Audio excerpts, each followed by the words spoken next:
I'm seeing visions through my dreams, seeing myself swimming in the universe. My ancestors gave me gifts to read cards, predict and heal. My name is Daphne, but spirit calls me bye-bye love.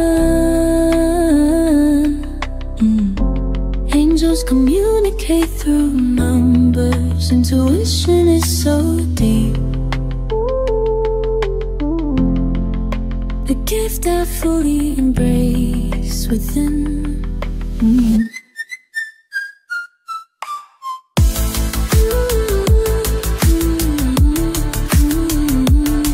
Hi everyone! Welcome po sa inyong almost personal reading. So, let's check kung ano po ang mga updates sa buhay-buhay. I want you to know that this is a general reading. So, pwedeng mag-resonate po kayo sa buong reading na ito. Baka konti lang. Take what's only yours. And I want you to know that this is a timeless reading. So, kung kailan nyo po napanood. Light, sacrifice, and financial and material changes. So, parang sinabi mo dito na okay lang muna kahit walang jowa, no? Okay lang muna kahit malayo ako, no? Sa family ko. It doesn't always have to be a love story. Pwedeng sa family, pwede itong sa relationship, pwedeng sa anak, well, family pa rin yun. Friends, no? Parang sinasabi mo dito, okay lang muna, no?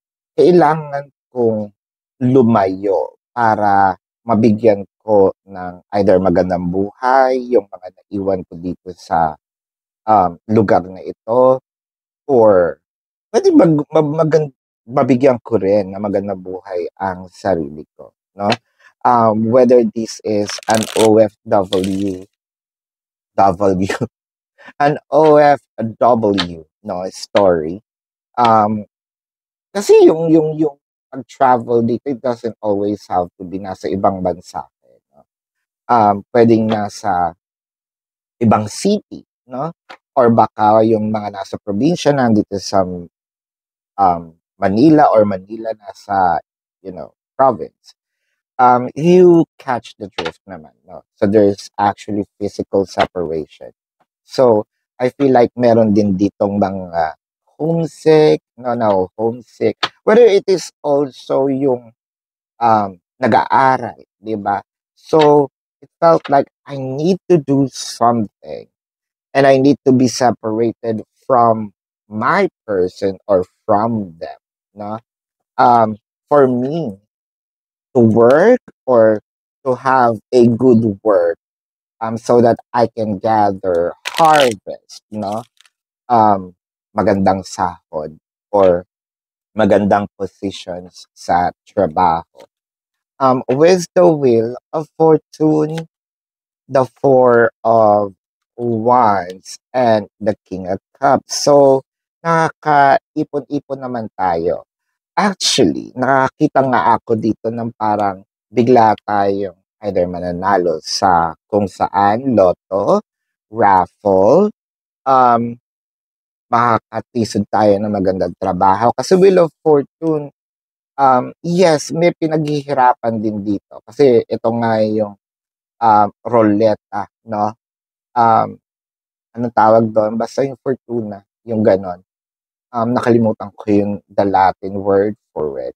No? Ang pinaka-effort mo doon is yung spin siya.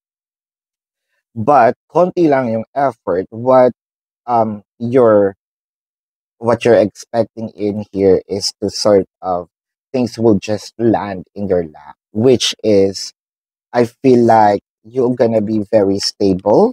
Pero I feel like hindi mo naman din ito ipagkakalat, no? Baka kasi, sabihin natin, humble lang ako, di ba? Ayoko na masyadong nag-flex. Pero deep inside, marami na rin akong pera sa bangko or nakabili na rin ako ng mga properties, no? Meron na ako mga investments. Ayoko lang siyang i-post.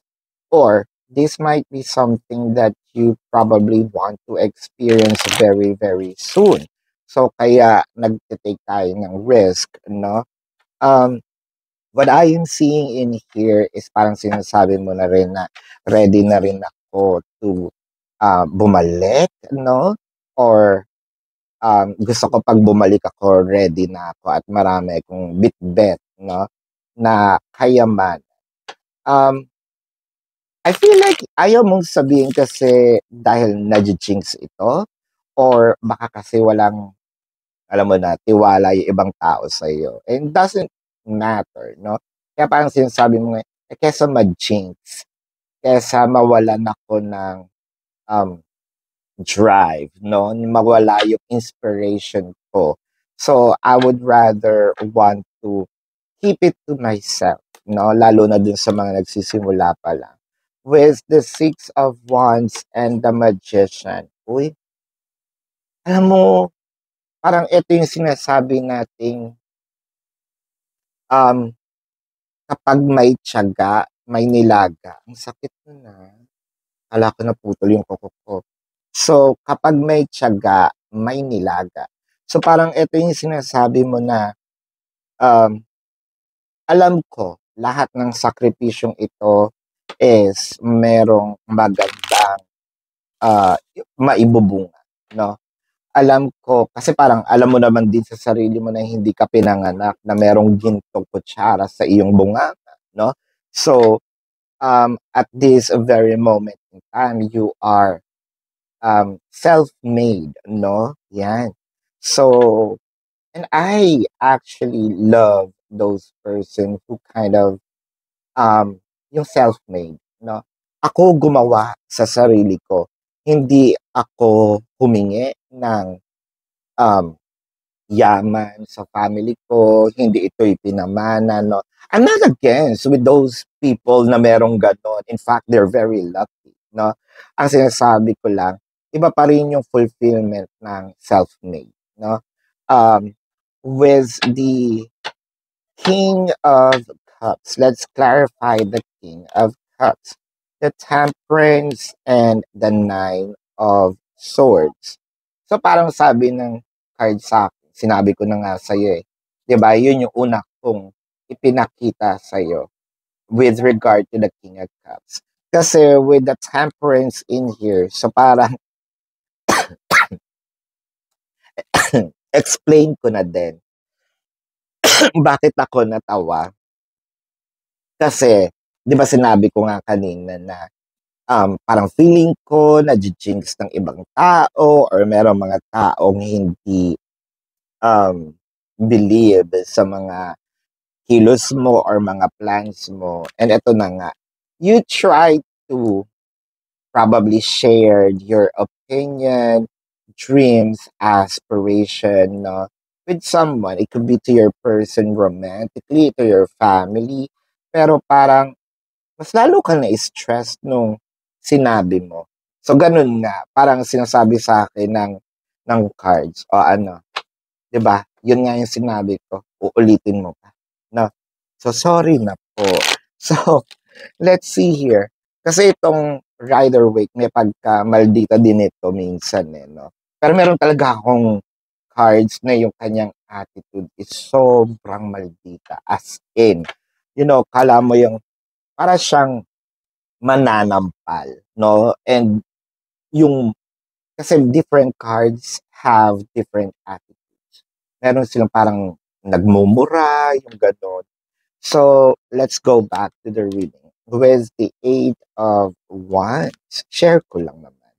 The Star and the Death card. Uy, So, ang nakikita natin dito, you kind of, parang may gusto kang balikan. It could be a person, it could be, an inspiration from your childhood.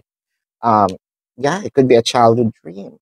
Or you might going to heal your childhood trauma, no? One of my childhood trauma is, um, kasi dream ko 'to, 'no, na makapag-birthday sa isang fast food chain. Uh, Actually, that's a plan. Naiinggit ako sa mga batang, hindi ako yung naiinggit as in pipilitin ko or sama-sama na magulang ko, hindi gano'n yung tingin ko, 'no. Pero since ngayon parang kaya ko na ng sarili ko, I want to heal that childhood trauma, 'no. I want to heal that childhood, yung child na yon na makapag-birthday ka din diyan. And that's one of my fan, na makapag-birthday sa ano naman ngayon kung ganito na edad ko, 'di ba? Ang healing my childhood, 'no? So parang gano'n. You wanted to you wanted to heal that childhood. Parang sinabi mo, ito yung gusto ko talagang gawin. Pero nawalan ako ng opportunity dahil kailangan kong umalis, magtrabaho, um, i-shift, no? Itong or i-navigate ang buhay ko sa ibang direction. Pero now, babalikan ko yon. It could also be a tao, no? Na parang, sige, is this somewhat maghihigante in a way?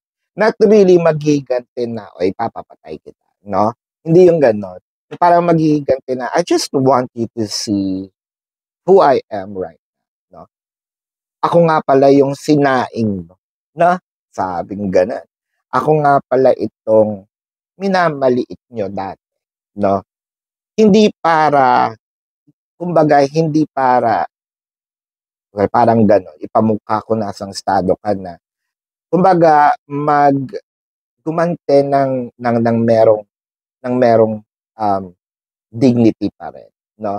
Bahala sila kung anong interpretation nila, pero I'm going to show up, no? And I'm going to show up with the Knight of Cups and the Nine of Pentacles. So I think that this is, oy, kakaiba to ha. It's not, um, we are not really focusing on the love per se. Hindi sa ayoko ng love reading, pero napakaganda rin naman. With the Knight of Cups, I feel like, um, unti-unti mo nang mararating, no? Itong kalayaan, itong kasaganaan. Actually, the Nine of Pentacles is harvest, no? Harvesting. Ang ganda. Your last card is the Nine of Pentacles. Your first tarot card is the Wheel of Fortune. So, kumbaga napapagitnaan ng story, pero yung omega, yung alpha at omega, no? Yung beginning and your ending. I'm harvesting all of this abundance, no? Ito yung mga challenges deep within, no? So, let's check the zodiac, your zodiac sign. Oh, iba to. Kasi usually I'm saying, let's check the zodiac sign of your person. Now, this is you, no? Pero bago yan, gusto ko pong sabihin sa inyo na if you want to ask a question, no, there is a link sa description box na ito. So, click the link, dadalhin kayo doon sa aking website. Sa website po, nandun po yung instruction, no? Name, number, QR code, amount per question. Take advantage of the 4 questions plus 1 kasi discounted na po yun. And if you want to book a private reading, nandun din po siya, no? So let's check the zodiac sign of your person. Of you, rather. Oh my God. Okay. Let's check the zone. 8-3. Let's check your zodiac sign. All right. These can be your sun sign or a placement in their chart. So I'm seeing Taurus, Pisces, Scorpio, Aquarius, Leo. Sagittarius. Sagittarius, napaka-dominant talaga. Cancer. Yan. Leo din, napaka-dominant. So this is your reading. Love and light to you. Predicting Namaste. future is See you my po sa susunod na purpose. video. Yelling the stars align.